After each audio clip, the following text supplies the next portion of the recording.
Hello, thank you for working with Revopoint. In this video, I'm going to tell you some notice on how to use MetroX. I'll show you a full workflow of the 4 core modes of this 3D scanner. So first of all, make sure your PC meets at least the minimum requirement, but it's best to be the recommended recommendation. Please check this chart here. And note that now we put optional on the GPU. That is because in the current beta version of RevoScan software, we did not utilize GPU power yet. But doesn't mean that in the future we won't do that. It will highly possible that we utilize the GPU power in the future. So make sure you have the good CPU, RAM, and a GPU in your computer. Okay, first thing first, make sure you have a working unit. How to verify that? Point your scanner to a surface, and note that if you point your scanner to a surface that does not have marker dot and it refuses to shoot out laser blade, that does not mean that you have a malfunction unit. It is designed this way. It only shoots out laser blades when it sees enough marker dots in its view. So you can either use a piece of white paper and stick some marker dots, 4 to 5 marker dots on it, or you can just like me use the MetroX box and put some marker blocks on the surface. And first, take a look. Are those laser blades smooth, thin, and complete? Like right now, I have 14 crossed lasers, and they are very complete at the moment. Okay, and secondly, put your scanner to the correct distance and see in the preview page, are they complete, smooth, and the same way when you're seeing in the physical world? So as you can see right now, my scanners in the preview page in the software, it is very smooth and it's very continuous. Okay, that's number 2. And number 3, switch to full field mode. Okay, you might need to wait a bit on that, several seconds. Just randomly use something here.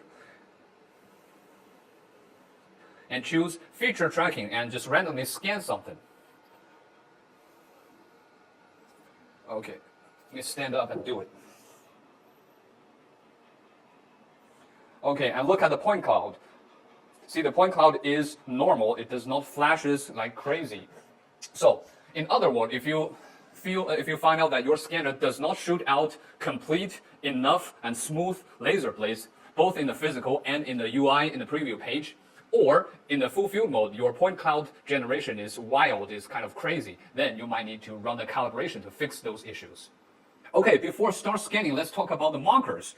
So for MetroX laser mode, you always need marker dots. No matter the object type is, symmetrical, non-symmetrical, you always need markers. And note that MetroX is our first laser scanner, so it might work differently than our previous scanners, the NIR ones, okay? So how to put the scanners, here are 2 examples. Let's use this example. The key to success is to make sure the scanner can capture at least 4 markers in the same frame, in the same area that it scans, is acquiring right now. So this is an example of I don't have enough markers. It will cause the scanner get confused and end up in the lagging or lose tracking. When you're experiencing that, that means you need to put additional markers on it.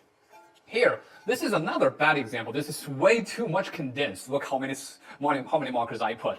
So that's too much. And this, I would say this is a good example, between about 2 centimeters each. But in some areas, you might need to put more condensed than needed, like this. This is a good example of the complicated structure and the awkward angles. You might want to put more than enough to make sure you don't lose track, because the scanner captures, I said, 4 markers at the same time, but it means the same time of an area that is parallel or not too much angled to the scanner. So if you're scanning some awkward angles like this, you always need to put more markers, even the small markers when it's not enough space. And talk about the space. Here's one thing to be aware of is you don't deform the markers. Like some curvy, not so curvy surface like here, and the side is fine to put some markers, but definitely don't put the markers on the edge. I mean, between the edges. Don't deform the markers, or it'll make the scanner very hard to capture. It will cause problems, okay? So, that's that. And if you're scanning something really small, you can consider first just use the dual axis turntable. It has markers on it. Also, you can put the marker blocks that we provided, but surrounding it, and make them closer to the object. Don't put them too far away, or the scanner cannot capture it. But don't be too close, or you're like blocking the scanner's view. Okay, so we have ball, the dome, the pyramid, and this bar. And this bar is pretty interesting. It arrives to you without any marker on it. You can stick your marker, put your own markers on it. And also, this is also made of, I think it's an iron bar, so you can put extra marker blocks on it to make it like this, and it has an M6, 6mm, I think it's 1/4" screw on it, so you can install it on the dual axis turntable. 4 of it is becoming pretty handy, and sometimes, that's what I found out, is also can be installed on some of the parts directly, so this makes this bar block pretty handy to use. Okay, now let's open up Revopoint 5. Now I have this beta 117. You might have a better version than mine, but no matter. The UI is all more or less the same. So click New Project, and it'll let you choose the location and change the file name. Create a new one. Let's do that. Okay, so this is the main interface of Revopoint. And let me show you the 4 scan modes. So in the blue laser scanning, it has 2 modes. Cross-line lasers that has 14 cross lines and 7 parallel lines. So that's number 1 and number 2. And the blue structural light, it has 2 modes. Full field, which is, let me directly show you what full field can do.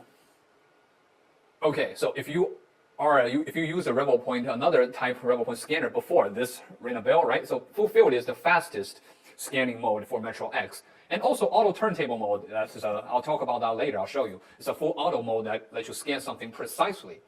And okay, accuracy, only high accuracy is available when using MetroX. And also, for the laser mode, you only can use marker tracking. You always need markers for the laser mode. But for the full field and auto turntable, you can choose. You can select between marker or feature tracking based on your need and what type of the object is. Okay, and this point distance. So this is something to talk about. You can set this point distance as low as 0.2mm when you're scanning something really small. And the smaller this point distance is, the more details you can get. But of course, it'll end up in a longer scanning time and will require more frames to complete a surface. So think about it when you're choosing a point distance. For I would say, I will set a minimum 0.2mm point distance to scan something as small as a coin, like a gear. And I always do 0.3mm when I'm scanning something medium, like this time belt cover, or 0.5mm when I'm scanning something rather large, like a car door. I've never tried something bigger than a car door. Maybe you can try it with 1mm, but that'll end up with a sacrifice of details and accuracy. Okay, now let me show you the first mode, crossline. Okay, crossline, high accuracy, marker tracking, and by default it should be general. And note this one thing, when you're scanning in the crossline mode, do not enable auto exposure for the depth camera, neither auto laser brightness. Always, you can, if you want to adjust it manually, or choose between the object type. Look, now I'm at general, it's 150. Now if I change it to black object, it's been automatically set up to 3 exposure and maximum laser brightness. Okay, now let's choose a metallic shiny object. It's becoming 2 and 255. So normally when you're scanning something that is a white color, very white color, you can choose the exposure 1 and laser brightness less than 75. And for normal object, you can just do by default. Maybe slightly change the exposure 1, 2 level. And in the metallic shiny or black object, you always want to maximize the laser brightness and change the depth exposure 2, 3 level. And also there's another case exceptional is you scan something red, because red color actually absorbs the blue laser. So you also want to increase the depth exposure level to ensure you have a good efficiency on generating the point clouds. Okay, so now let's start doing that. Now I'm just going to show you the point distance 0.50mm, okay? So when you're scanning, maintain a good distance, I would say between excellent and good. And let's go. And if you don't have enough, if you want to capture the edge well, you can choose to, you don't have to really stick a lot of markers on the edge. You can also consider use the marker blocks. Use them, put them beside the edge, so then you can tilt your scanner and capture the point cloud in the edge. Okay, so now your goal is to scan the surface and make the point cloud generated more green. And green means good and complete. Red means it's not enough. Look, right now I'm already having the shape of it. So now let's just move left and right. So in the laser scanning mode, you don't have to be so slow and so smooth in your movement. You actually can do like me, like swing it pretty wild left and right, but don't do that purposely, okay? And also because of the scanner, the 2 cameras are in the front and the back, so the movement is always good to be left and right rather than up and down. You can still capture when scanning like in the up and down movement, but it might cause the marker not captured pretty well. Or if you want to scan some area closely, you can do like this.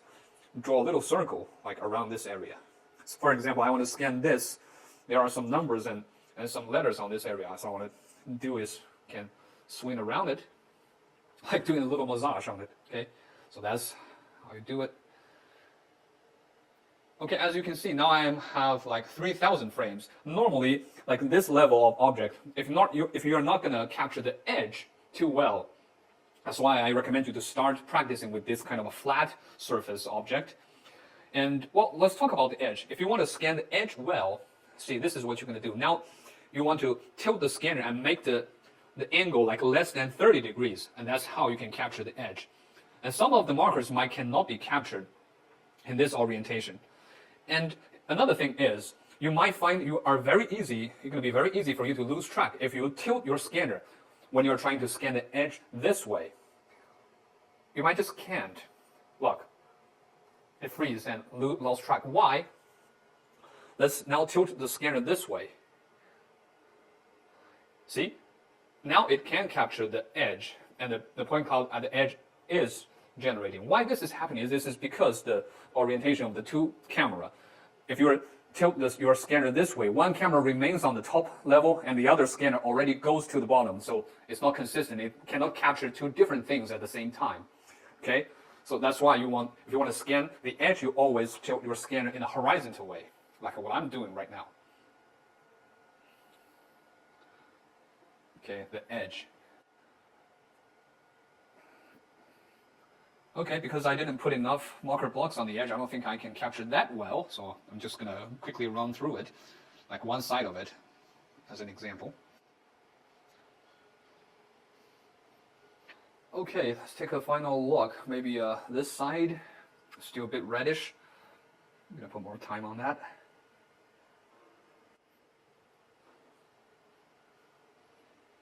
Okay, 8,000 frames, I think that's enough. So normally you would need is 6 to 8,000 frames for an object like this size, a time-built cover size.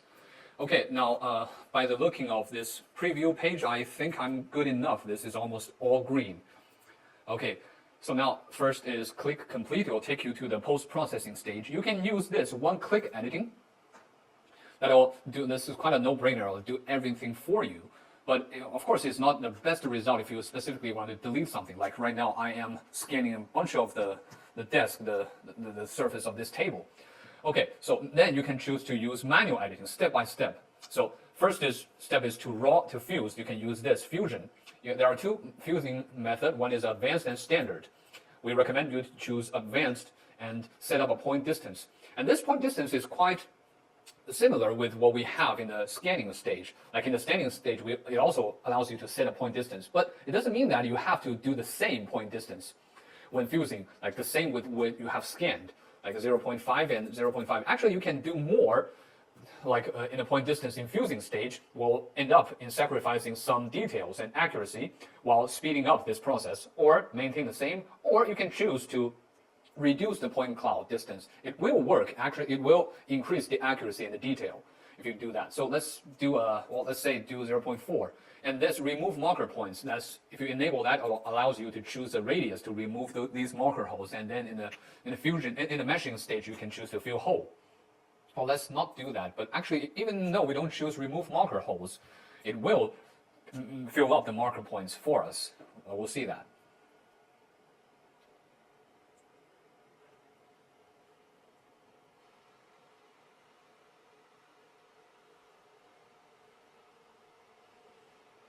Okay, looking good, right? But of course, on the side of the left is not that well because I didn't do enough there. So now, as you can see, it deletes some of the table surface, but still a lot of the noise are remaining. There are two ways now we can choose. First, we can delete them manually. They're from the selection tools on the right side, like rectangular, or draw rectangular, or polygon allows you to draw a polygon, and make sure you connect the end to the starting point. And also lasso, there are more selection tools, and you can choose to edit your 3D model in the fused stage directly. This is one way, or if you're lazy, you can choose the isolation, and the isolation rate is want to define how big this item, the noise will be considered as isolation, which is not connected to the main body of this 3D model. Okay, let's choose, well, I'm just showing you. Look, if I do that, and actually not everything is noise, look, because there are some parts that I scan but not connected with it, right? But anyway, let's choose apply, and boom. Okay, let's do it again. Okay, now no data found it. So if there are something remaining, you can choose to cut it off manually. Like I'm showing you right now is do it here, for example. Or you just cut a little bit off like this. And once again, run the isolation. Look, it'll clean up the remaining residue for you. And overlap, I would recommend you to do it, but it seems not going to be so much overlapping in the laser mode. It might be overlapping a little bit in the full field mode, I'll show you later. And smooth and simplify is to smooth the surface and simplify the total point number in this 3D model. Okay, now we go to mesh. And mesh, you can choose the quality, just like it is. The higher the quality is, you end up with a bigger file size and longer processing time. The lower, vice versa. And hole filling, you can fill up all the holes if detected. Or, look, you can also choose fill hole manually. It allows you to select which hole will be filled or not.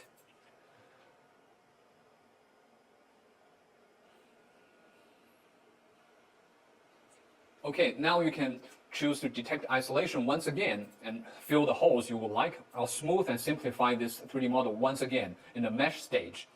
Well, let's just take a look. The details are fine. I mean, not that fine because I didn't scan, put my attention on there. I would say you will have a much better result than I do. Okay, so and last but not least, the texture merge. You won't need the texture mapping. And merge is basically you scan something like the front and the back and you want to merge them together. You can use this function. And export, you can choose export your 3D model in 6 different formats to anywhere you like, and you can put in other 3D software. Okay, but here's I want to talk about is in the cross-line mode, when you're scanning something in the laser mode, we provide the marker tracking. But here, there's another one called global marker tracking. And this is what I recommend you to do. That's because it's a more stable and a better way of tracking it. It's the same way with the marker tracking I was just did. It just breaking the scanning process in half or 2 stages. First stage is, first round, you scan, you register only the marker dots, like here. Okay.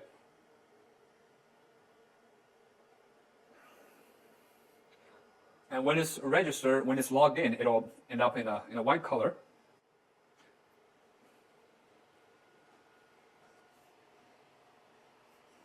Actually, I want to increase the depth exposure. If you feel this, the scanner is hard to register the marker dot or detect marker dots, you can choose to increase the depth camera exposure, so it'll become better. Okay, almost there. I think I have registered most of the markers, maybe the side too. Okay, let's do the side. Okay, that's it. Pause, and now click complete. Then the first round is finished. Now you have all the locations. I mean, maybe the coordinates of these marker dots right here. And now you scan for the second round. That is cloud scan. You generate point clouds in the second scan. And I'll show you. Okay, 2, 3, and you can also manually change the exposure and brightness. Once again, don't enable auto. Okay, so now the advantage of this is, look, in the global marker mode, once you have registered all the marker dots, you can even swing your scanner like crazy and you won't lose track at all. So that's the advantage of using global marker mode. And also it's a more accurate way to do it because it eliminates more human error than using the marker mode. Okay, now let me show you the parallel line mode. But before that, let me clarify one thing. That is, as you know, you don't need scanning spray, even though you're scanning something like a bit shiny or very dark object in a laser mode, right? But be careful when you're picking some super shiny, like shiny as a mirror shiny, or transparent stuff. You will still need scanning spray if you want to scan that even in the blue laser mode. Okay, and another thing is, actually, that's something I would like to do is I like to utilize the marker blocks like these pyramid, and put the side, put the point to the screw hole and to support it, to lift it up. So the pyramid can make my life much easier when scanning the side, when going to the side end.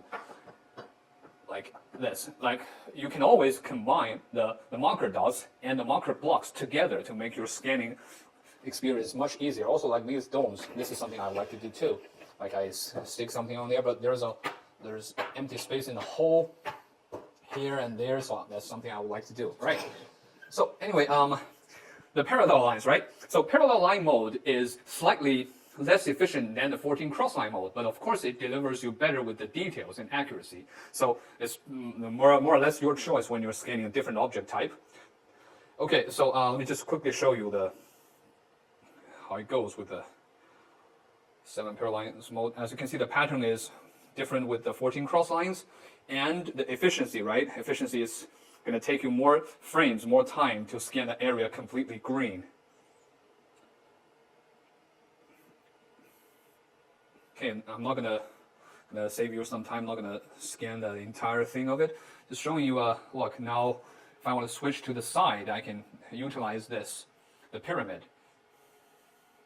It's making my life easier, so I don't have to. But still, look, I think in this area, yes, that's right. Look, the software freezes when I'm reaching this area, and this area because I don't have more than 4 marker dots recognized at the same time. So the scanner might just... So how to fix it? Easy, just to add 1 or 2 marker dots on the side, on this edge. Okay, full field mode. This is the fastest scanning mode in MetroX. And for the full field mode, it utilizes the structural light, which means it's not unlike the laser scanning mode anymore. When you're scanning something shiny or too dark, you're still going to need scanning spray to scan that surface.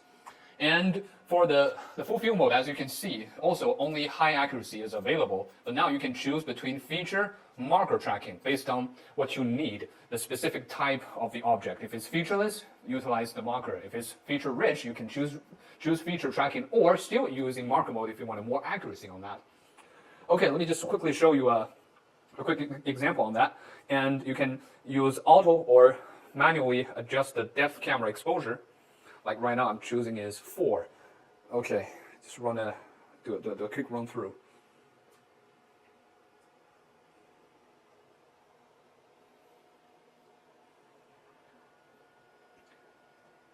And it doesn't mean that you can only use the full field mode in a handheld position. You can also utilize the tripod and the dual axis or even a large turntable to scan something that is really big.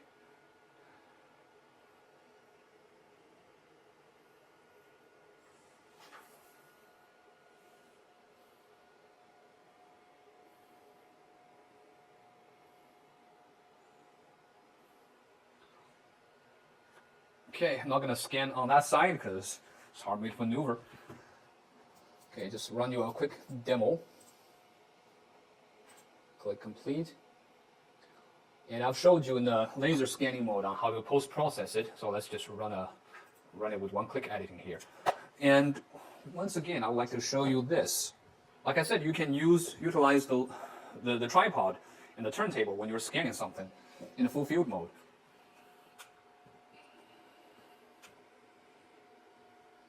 Okay, let's just wait this to be finished.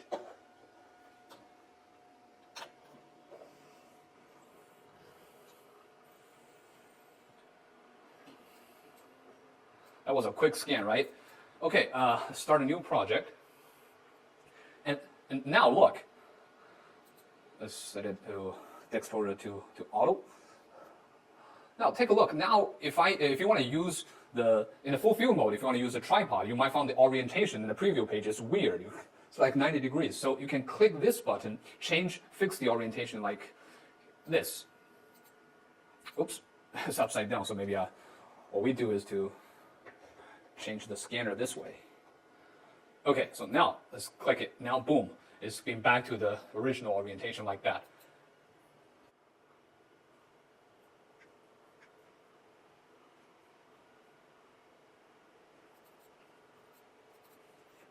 Okay, I'm just going to run a quick fusing and talk about something with you is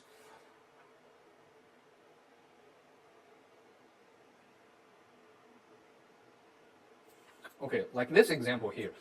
So you might think the full field mode is the fastest scan, so the accuracy or the detail is less, but actually it's not the case. When you're using the full field mode in a handheld way, it's because of the human error and motion blur that is covering the details. But take a look, if we put it on the turntable and on the tripod, the detail is still extremely good in the full field mode. It's the same with the laser scanner, 0.03 millimeters. Okay, so just keep that in mind. The auto turntable mode.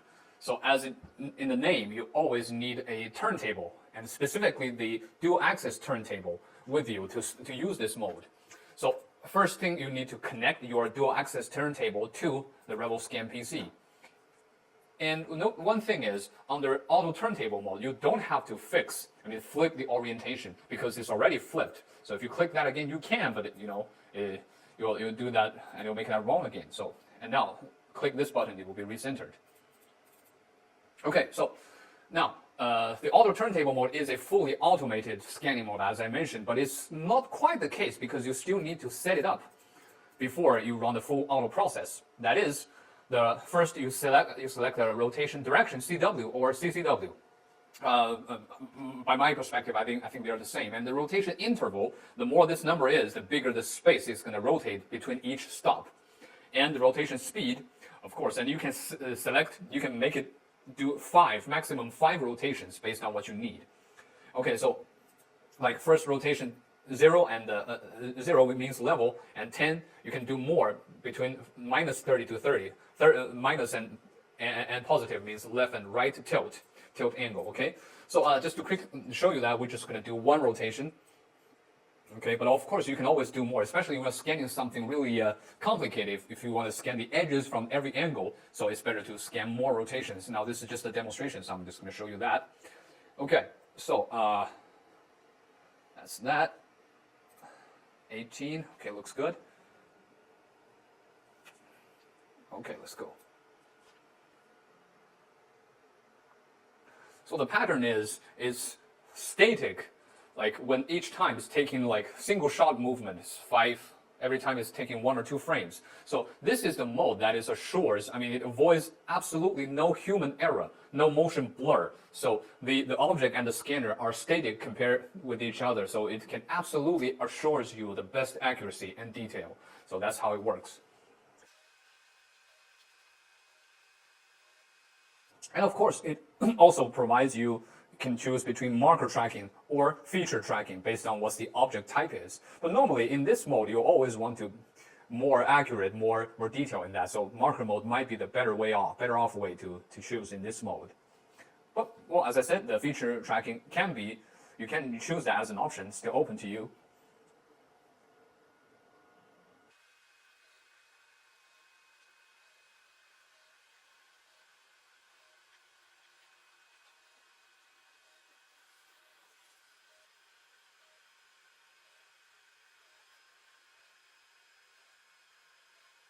Okay, it'll tell you scan complete.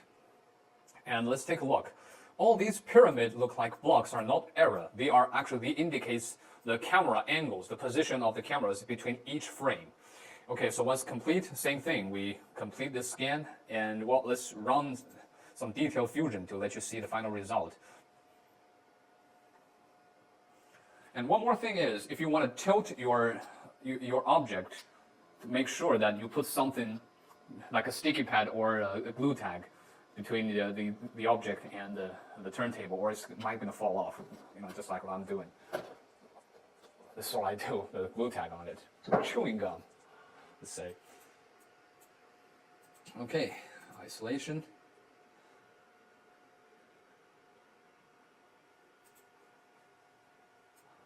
All right. Seems I have something clean to the bottom, but no matter. Overlap detection.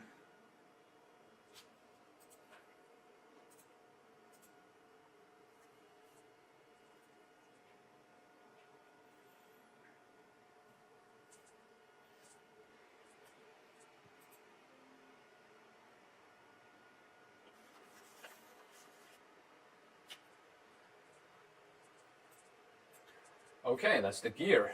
As you can see, very neat beside the marker hole, right?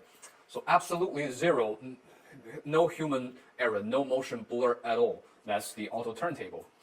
Okay, so let's wrap up what we have for MetroX in this video. So first, use scan spray when it's super shiny or transparent, or just avoid to scan that type of surface. And note that in the laser mode, it does scan the so shiny and dark surface, no problem. But in the full field mode, when you're going for this kind of surface, you still need to do the scan spray, okay?